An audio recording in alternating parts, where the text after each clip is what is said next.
Bonsoir, bonjour, nabalandi nyonso ya Bidor TV.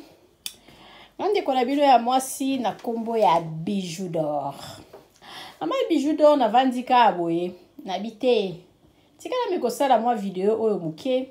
Pona koyebisa ndeko oyo zotalanga.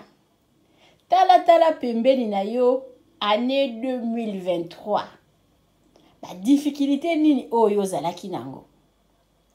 Tala pembeni na yo, na 2023 oyo toza nango pona no silité. Batu tozalaki na bango ndenge ba kufi. Tala pembeni na yo ne ba problème. Ekeye zongi na monde entier. Mais Nzambe azobatela ngana azopesa biso ka toujours makasi. Nandengo zoyoka video oyo. Nzamba pesi yo makasi. Mingi bakufi. Mingi bazana ba hôpitaux, mingi bazana ba prison, entourage esili nde kosila. Mais Nzamba bateli ngana yo. Ba problème tozwaki yango par-ci par-là. Ezala batu ba lukeli biso ba problème, ezala batu ba lingaki ba nuire surtout Mama Bijou. Mama Bijou 2023 c'était matata. Bakosela makambwe, bazwa ba photo bakenangwe pa ba maraboué, bazongisa boye mais tellement lokola naza ya Nzambe zo batela kaka. Yango wana nalingi na yebisa yo mutozo yo kanga ya Nzambe eza ya Nzambe tokanga makana na Nzambe parce que bayini na biso bakufa te bazalaka wana po batala ndenge tokopambwa malisusu koleka. En tout cas Nzambe azala bolingo makasi nazana konzima ki 2023 oyo ekosile la biso malamu. Mama Bijou na ozanga koya kosalela bino video na avant fin de l'année te pona kopesa Nzambe merci na ba bienfait na ye. Na ba bienfait na ye oyo asali kati na bomoi nanga pe ya libota nanga. Ba difficulté zelaki ya makasi bitumba penza o kesoko zala ba nerf solidité. Osengi abando lobi. Mais Nzamba pesa toujours makasi. Apesa surtout nga Mama Bijou toujours ba nerf solide. Batu ba lobi, batindi batu ba futi ba ngo ba mbongo ba sela nga ba video ba kede kozongisa boy mais nazaka kana mokili puis nakozala kaka. Donc ce Nzamba lobi ya esili mais le kwa Nzamba lobi na nuté toza kaka. En tout cas vraiment tokanga makana na Nzambe parce que yenda za bolingo. Lisusu Mama Bijou alinga loba koyeba koluka mingi babota maranango. Donc kolinga pe kozala bien ezala mingi ta mususu ezo dépendre na biso moko parce que surtout na mboka poto mutu nyonso tu azat biso nyonso tozaka ndenge moko.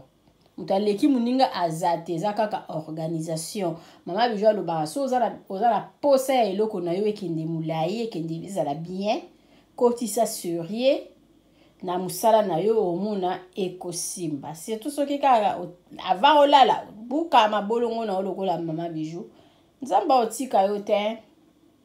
Parce que ngai bolobi na bino bolobi bofingi bosalili na vana lala na ti mutu na nga na se.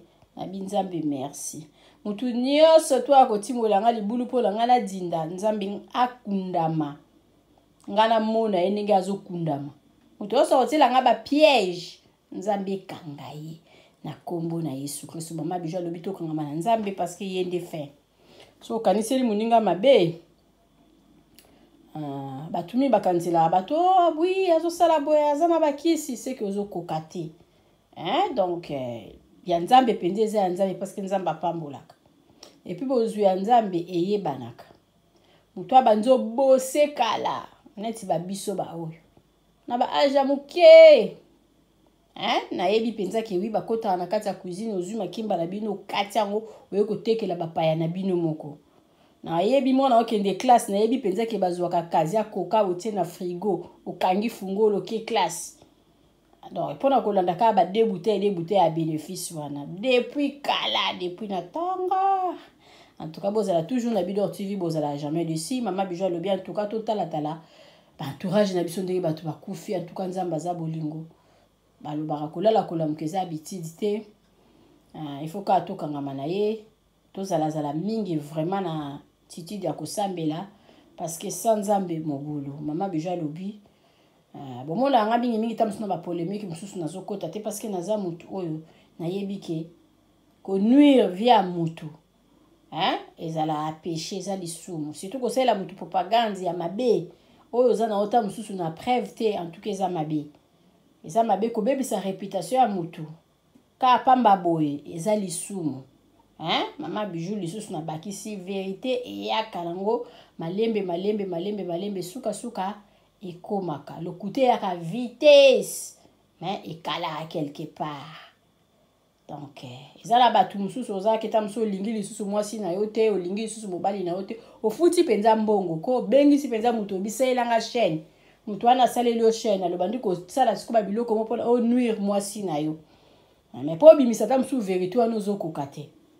ezala basi mususu mibali basi babaya bango kala balingaka sikoyo babebisa baréputation na bango balingaka ata mususu akango na liboko boye mpona ye azwa raison parce que mwasi oyo alingi mobali na ye mobali oyo mpe alingi mwasi na ye bokosala bambula 5 6 7 8 bomonanaka te wana eza libala lisusu te mama Bijou alobi en tout cas vérité un jour ekoyebana toza kaka na mokili ya se tozala toujours biso parce que nzambe alingi motu otambola na ndenge ya bosembo donc biso so tozala biso bato ya mabe tozala biso bato ya masumu mais quelque part mama Bijou ayebi ke nzambe azalaka. Merci beaucoup pour s'abonner na Bidor TV suivez-moi et puis pour partager vidéo oyo donc commentaire na yo j'aime na yo et ça la mama Bijou dort bien mama Bijou dort alobi merci na ba o bazo sala ba pesa nga toujours confiance kokende la maison de passage na biso o ezana Iribu à 37 mama Bijou alobi petit à petit toza kokende puis to kokende kaka